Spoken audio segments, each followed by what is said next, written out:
होना भी चाहिए उनके लिए, क्योंकि हमारा जो है फ्रंटलाइन स्टाफ है और जिन मेहनत का काम कर रहा है। सरकार रोबोट चलवाती है, रॉकेट चलवाती है, जहाँ पर कि जो है 400-400, 300-300 किलोमीटर गाड़ियाँ रुकती ही नहीं हैं, वहाँ पेशाब करने की भी गुंजाइश नहीं है आदमी को। तो ऐसा जो डेडिकेटेड स्टाफ है उसके लिए ऑल इंडिया न्यूज़ फेडरेशन क्यों नहीं कोशिश करेगा। हमसे एक बार एक कमेटी में ही मेंबर ने कहा कि इनको सीनियर डीएमई के बराबर तो तनख्वाह मिल ही रही है, अब आप क्या चाहते हैं, इनको डीआरएम से ऊपर मिल जाए। हमने कहा हाँ हम चाहते हैं, और अगर ऐसा नहीं है तो आप डीआरएम और डीएमई को कहिए ना वो गाड़ी चलाएं। तो उनकी मोहलती बंद हो गई। खैर वो बड़े अच्छे व्यक्ति थे, हम ऐसा नहीं कहेंगे, जनरल मेजर होकर के रिटायर हो गए, लेकिन और मैं ये भी नहीं कहूँगा वो हमेशा सीनियर डीएमई ओपी वगैरह रहे, तो वो रनिंग स्टाफ के हमदर्द थे। लेकिन अब उस दिन मीटिंग में पता नहीं उनको क्या समझा, उन्होंने ऐसे बोल दिया तो हमने बोल बोल दिया। बिल्कुल बिल्कुल सर। तो ऐसा नहीं है। देखिए लोग ऑल इंडिया न्यूज़ फेडरेशन को समझते हैं, हमारा कोई किसी से झगड़ा नहीं है। आप अपना यूनियन बनाइए, एसोसिएशन बनाइए, कुछ भी करिए, लेकिन मैं एक बात जानता हूँ कि एक दूसरे की आलोचना करने से काम नहीं चलेगा, बिल्कुल नहीं चलेगा। हम हमेशा उनसे भी कहते हैं कि आप एक तरीके से, अब अगर आप सही तरीके से सोचते हैं तो number 1 you should believe in the solidity. एकता जो है उसका बहुत महत्व है। मैं एम.एन. प्रसाद की क्यों इज्जत करता हूँ, क्योंकि दादा जब तक जिंदा रहा उसके दिमाग में एकता का एक भाव रहा। वो हमेशा जब भी लखनऊ आते थे, मिलते थे, बात करते थे, हमसे भी बात करते थे, और हम लोग मिल करके एक उसको चीज़ों को मूर्त रूप देने का काम करते थे। दूसरी बात यह है कि आप अपना काम करें, उसमें कोई नुकसान नहीं है, लेकिन किसी की आलोचना करके आप आगे बढ़ जाएंगे ऐसा संभव नहीं है। तो इसलिए हमारा एक सोच ये भी है कि हम किसी की भी आलोचना में विश्वास नहीं रखते हैं। हमारा विश्वास सिर्फ ये है कि ऑल इंडिया न्यूज़ फेडरेशन तमाम कैडर और कैटेगरीज का मिला जुला संगठन है, और विकास तभी हो सकता है जब शरीर का पूरा विकास हो। तो जब सारी कैटेगरीज का विकास होगा तभी इसका विकास होगा। तो मुझे पूरा विश्वास है उसमें। रनिंग स्टाफ एक बहुत महत्वपूर्ण हमारा अंग है।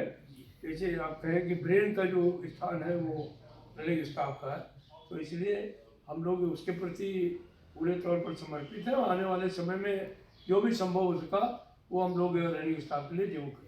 ये देखिए, जैसे बातचीत के माध्यम से ही पता लगा, ये एक भ्रांति, यही भ्रांति हो सकती है कि जैसे सर ने कहा कि एक अधिकारी ने हमसे कहा कि आप इनके लिए बोलते हैं, इनको तो ऑलरेडी तनख्वाह ऑफिसर से ज़्यादा मिल रही है, तो वो उस अधिकारी ने बोला। लेकिन एआईआरएफ के महामंत्री ने तो लोग लेकिन उसको तोड़ मोड़ कर पेश करते हैं। वो कहते हैं कि एआईआरएफ के महामंत्री ये कह रहे हैं कि उनको तनख्वाह ऑफिसर से ज़्यादा मिल रही है। तो ये भ्रांति लोगों के बीच में फैलाई जाती है। एआईआरएफ के महामंत्री जी का मैं बहुत बहुत धन्यवाद करूंगा कि आज यहाँ बैठ कर के, और मतलब मैं तो एक बहुत छोटे स्तर पे शाखा सचिव के उसमें काम कर रहा हूँ, लेकिन महामंत्री जी ने जब मैंने कहा कि मैं सर जो है कुछ आपसे रिकमेंडेशन से संबंधित बात करना चाहता हूँ, तो महामंत्री जी ने सहज रूप से उसको स्वीकार किया और हमें दिल्ली आने के लिए कहा गया, आप दिल्ली आइए, बात करिए हमसे, जो बात करनी है, जो भी आपकी डिमांड से जो भी सुझाव है हमें दीजिए। तो मैं नहीं समझता कि जो है महामंत्री जी इन सब चीज़ों को लेकर के कोई भी हमारा मतलब ऐसी चीज जो रनिंग की तरफ से हो उसको ना रखने का काम करें। तो यही सर हमारी वो है। और एक सर रिस्क अलाउंस, देखिए रनिंग स्टाफ, क्योंकि आपने ही कहा, और जैसे और हम आंकड़े भी निकलवा सकते हैं कि कई बार जो है ड्यूटी के दौरान भी यार्डों में लाइन क्रॉस करते समय रन ओवर काफ़ी रनिंग स्टाफ हो जाते हैं, तो इनको भी जो है हार्डशिप या रिस्क अलाउंस मिलना चाहिए। देखिए ये बात आप बिल्कुल सही कह रहे हैं। हम लोगों की ज्वाइंट कमेटी थी इस पर, और ज्वाइंट कमेटी में हम लोगों ने रनिंग स्टाफ के विषय को रिस्क और हार्ड ड्यूटी अलाउंस के मामले को आगे बढ़ाने का काम किया था। हमने कहा कि जो आपने मानदंड बनाए हैं रिस्क और हार्ड ड्यूटी अलाउंस के, उसमें रनिंग स्टाफ जो है उस पैरामीटर में बिल्कुल ठीक बैठता है। ये अनफॉर्चुनेट है कि रेलवे बोर्ड ने उस बात को माना नहीं। इसलिए नहीं माना कि उन्होंने उसमें वो लगा दिया कि इनको एक एडिशनल अलाउंस मिलता है, सारे लोगों को नहीं मिलता। नहीं, तो हम लोगों ने कहा कि अगर आप वो बात कहते हैं तो जिनको नहीं मिलता है उनको आप एडिशनल अलाउंस दे दीजिए। तो वो विषय अभी भी विचाराधीन है। लेकिन अभी इस सवाल को हम लोग जब नए पे कमीशन सामने जाएंगे तो विस्तार के साथ उठाएंगे और उनको कहेंगे कि hard and risk duty allowance जो है वो अभी करीब करीब तय हो गया है कि सारे स्टाफ को दिया जाएगा, चाहे वो जिस डिपार्टमेंट में काम करते हो। तो उसमें रनिंग स्टाफ भी आना चाहिए, उसको उससे अलग नहीं किया जा सकता। बिल्कुल सर। एक मुद्दा और है सर, छोटा सा। देखिए, रेलवे के अंदर जितनी भी कैटेगरी काम कर रही है और किसी भी पद पर काम कर रहे हैं, सभी महत्वपूर्ण है अपनी अपनी जगह पे। रनिंग स्टाफ अपनी जगह पर महत्वपूर्ण है, अन्य कैटेगरी अपनी जगह पर महत्वपूर्ण है, तो सबका अपना अपना महत्व है। ये सबके महत्व के बिना जो है एक रेलवे टीम वर्क के अनुसार चल रही है। तो मैं अगर किसी कैटेगरी का नाम लेता हूँ तो उसका मतलब ये नहीं कि उस कैटेगरी को डिमोरलाइज करने का काम किया जा रहा है, केवल एक तुलना करने के लिए कोई किसी कैटेगरी का नाम लिया जाता है। तो ये सर जैसे ड्रेस अलाउंस है, तो ड्रेस अलाउंस जो है हमारी कुछ कैटेगरी को जो है 10,000 रुपये मिलता है और इनको लोको पायलट को कर रहे हैं, कोशिश कर रहे हैं हम लोग। बात यह है कि इस देश में एक दुर्भाग्य है कि जैसे जो घड़ी बनाता है जी सर, उसकी कोई इज्जत नहीं होती, जी वो बना करके दे देता है, लेकिन पहनने वाले की बड़ी इज्जत होती है। अरे ये तो रेको की है, ये सीको की है, तो उसकी इज्जत बहुत हो जाती है। जी वही हालत यहाँ पर भी है। जो गाड़ी चलाता है, जो मेहनत करता है, जो ट्रैक का मेंटेनेंस करता है, जो मैकेनिकल मेंटेनेंस करते हैं लोग, जो सिग्नलिंग मेंटेनेंस करते हैं लोग, उनके मेरी समझ से कपड़े ज़्यादा गंदे होते हैं, जल्दी फटते हैं, धुलाई में भी ज़्यादा पैसा खर्चा होता है उनसे। लेकिन इनको ये नहीं दिखाई पड़ता, इनको ये दिखाई पड़ता है कि जो पब्लिक में दिखाई पड़े उसको ड्रेस अलाउंस ज़्यादा मिलना चाहिए और उसके कपड़े लगभग दिखाई पड़ने चाहिए। तो ये एक सोच है, उपनिवेशवादी सोच है, हम उसको बदलने का प्रयास कर रहे हैं। आने वाले समय में जब मौका आएगा तो मुझे आशा है कि हम उस उपनिवेशवादी सोच को बदलने में कामयाब होंगे और जो ज़्यादा मेहनत कश लोग हैं उनको ज़्यादा पैसा मिलेगा। जैसा आपने कहा कि जो है मतलब पब्लिक प्लेस में, तो हम लोग क्या पब्लिक प्लेस पर भी दिखते हैं, परंतु और जब हम कोयले की मालगाड़ी लेकर जाते हैं तो सर वो पूरा कोयला होकर के हमसे एजेंसी की तरफ ही आता है, पूरी ड्रेस भी खाली हो जाती है और 3 दिन 4 दिन तक हमें घर से बाहर जाना पड़ता है। तो 2 जोड़ी कम से कम कपड़े रखने पड़ते हैं, एक पहन के जाते हैं, एक उसमें रखनी पड़ती है।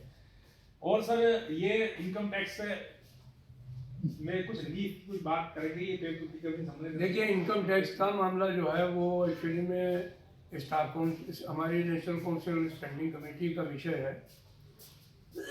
लास्ट मीटिंग में तय हुआ था कि सीबीडीटी के चेयरमैन के साथ मीटिंग होगी। मैं इसको बराबर परसू कर रहा हूँ जी, और ये कोशिश कर रहा हूँ कि जो 70% टीए है उसको जो है वो उसको जो है वो एग्जाम कर दिया जाए, जी जैसे कि टीए एग्जाम्प्टेड है। जी, तो मीटिंग हो जाए तो एक मामला साफ हो जाएगा, अदरवाइज तो वो कुछ करना नहीं चाहते। वैसे सरकार इस समय तो थोड़ा लिबरल है। आपने देखा कि हम लोग कोशिश कर रहे थे कि इसको बढ़ाया जाए इनकम टैक्स को, सरकार ने 12 लाख कर दिया। तो अगर वहाँ 12 लाख कर सकते हैं तो हमारे तो रनिंग स्टाफ के बहुत कम लोग हैं, उनमें तो बहुत अंशतः इसका असर होगा। तो लेट्स वेट। हमको लगता है कि ये इसके लिए पे कमीशन का इंतजार नहीं करना पड़ेगा, हम लोग इसको जल्दी कराने का काम करेंगे और एक प्रयास है कि ये जो इनकम टैक्स का मामला है हो जाए। अभी ये जो माइलेज की बात आपने कही थी, हम उस पर भी आपको बता रहे हैं कि माइलेज का इशू जो है वो हमारे मिनिस्ट्री ऑफ फाइनेंस एक्सपेंडिचर ने जो है उस पर वो कर दिया, क्योंकि हमारे लोगों ने उसको तरीके से प्रस्तुत नहीं किया उनके सामने। तो मैं जाकर के सेक्रेटरी एक्सपेंडिचर से मिला, एडिशनल सेक्रेटरी एक्सपेंडिचर से मिला, उनको समझाया। उनको मालूम ही नहीं है लोको पायलट क्या होता है, माइलेज क्या होता है। कोई जाए उनको समझाए तब ना पता चलेगा, तब उनको बताया उन लोगों ने, तब उनको समझ में आया। तो अभी ये फिर जा रहा है। और बाय द वे अभी इस समय जो हमारी मेंबर फाइनेंस हैं वो भी बहुत दयालु हैं। उन्होंने मुझसे कहा है कि नहीं मैं खुद जाऊंगी और मैं वो परमा सिंह से खुद बात करूंगी और ये बहुत जेन्युइन इशू है। तो मुझे आशा है कि इस इशू पर भी जल्दी हम लोग सफलता मिलेगी। मैं सीआरबी से भी बात कर चुका हूँ और सीआरबी चूँकि मैकेनिकल के हैं, सीनियर डीएमई ओपी में काम कर चुके हैं, तो उनको थोड़ा इमोशनली भी हम लोगों ने कहा कि आप तो उस जमाने के लोग हैं जब आपने खुद ही जो है प्रोपरेटिंग की है उनके साथ में। तो उन्होंने कहा नहीं मैं तो अपने लोको पायलट को जो भी मिले देने के लिए पक्षधर हूँ और मैं खुद भी इसके लिए प्रयास करूँगा। तो इसलिए इसके लिए घबराने की जरूरत नहीं है। एक सर देखिए, आपने आप जो है मतलब इस तरह से लोगों को सहज कर देते हैं, तो ऐसे ही आप जो है बोर्ड में अधिकारियों को भी सहज कर देते होंगे। हम लोग जब यहाँ आए थे ऑफिस में तो मतलब हम लोग के मन में घबराहट सी हो रही थी कि महामंत्री जी के साथ बात करेंगे बैठ करके, तो फिर कैसे बात करेंगे, लेकिन आपने बातचीत के माध्यम से हम लोगों को इतना सहज कर दिया कि हम कुछ भी बात करने कर ले जा रहे हैं आपके सामने। तो ऐसे ही जो है जब आप बोर्ड में बैठते होंगे तो उनको भी, अधिकारियों को भी जो आप सहज कर देते होंगे। और मैं समझता हूँ कि आपका जो बात करने का जो व्यवहार है वो सब ऐसा है कि आप अधिकारियों को लगभग मना ही लेते हैं किसी चीज़ को लेकर के। कुछ चीज़ें होती होंगी जो अटकती होंगी, लेकिन आप सहज करके उनको मना ही ऐसा है, कुछ चीज़ें सीखने से होती हैं और ये सीखना है अगर, तो इस समय लोगों को ये सब बातें जो है वो हमारे देश के प्रधानमंत्री से सीखनी चाहिए, क्योंकि लोगों के दिमाग में रहता है कि बड़े कठोर हैं। अभी जब हम बात करने के लिए गए तो उन्होंने इतने सहज तरीके से बात करी, खासतौर पर जैसे यूपीएस ओपीएस एनपीएस के मामले पर, तो कुछ लगा ही नहीं कि जैसे हम लोग किसी प्रधानमंत्री से बात कर रहे हैं। बिल्कुल सर। तो आदमी को अपने स्तर पर ही रहना चाहिए। महामंत्री आप लोगों ने बना दिया तो महामंत्री हैं, अदरवाइज तो हम आप लोगों की तरह ही हैं ना। बिल्कुल बिल्कुल सर, आपने बहुत समय आप अपना कीमती समय दिया, इसके लिए बहुत बहुत धन्यवाद। एक सर, एक बड़ा दर्द भरा रनिंग स्टाफ के लिए एक और बहुत वो है, उसमें भी जो है ये थोड़ा पे कमीशन से अलग हटके वो है। कभी जब भी आपको मुझे जैसे स्पेड के केस में रिमूवल फ्रॉम सर्विस का जो दंड है वो बहुत ही सर अनुचित दंड है। तो इसमें सर ये होना चाहिए कि अब उन्होंने थोड़ा बहुत रिलैक्सेशन तो आपकी डिमांड पे किया है कि वो एडिक्वेट डिस्टेंस में अगर खड़ा हो जाता है तो उसको रिमूव नहीं किया जाएगा, बल्कि 2 स्टेप लोअर कर दिया जाएगा। तो किसी भी हालत में जो है रिमूव नहीं किया जाएगा। बिल्कुल सही बात कर रहे हैं आप। हम लोगों ने खन्ना कमेटी के सामने भी इस इशू को रखा। खन्ना कमेटी ने भी हमारे पक्ष में ही निर्णय लिया कि भाई ये बहुत हार्श पनिशमेंट है, रिमूवल नहीं होना चाहिए। फिर high power committee DP Tripathi की अध्यक्षता में बैठी, वहाँ भी सवाल उठाया हम लोगों ने, उसने भी कहा कि नहीं होना चाहिए। लेकिन रेलवे बोर्ड का जो हमारा सेफ्टी ऑर्गेनाइजेशन है वो इस पर बहुत ही जो है वो गंभीर रुख रखता है।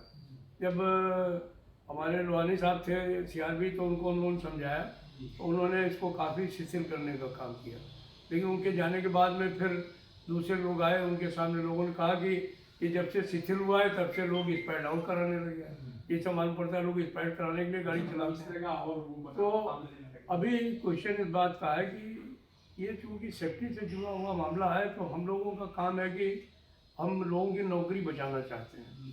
तो उस दृष्टिकोण से हम लोग इस पर काम कर रहे हैं। मुझे लगता है कि बहुत शोर मचाने से काम नहीं होगा, ये काम जो है वो धीरे धीरे परसुएशन से ही हो सकता है, और वो काम हम लोग बराबर कर रहे हैं। बस इसी की उम्मीद हम आपसे करते हैं सर कि ये एक हार्ड पनिशमेंट है, इसको कुछ रिड्यूस कराया जाए।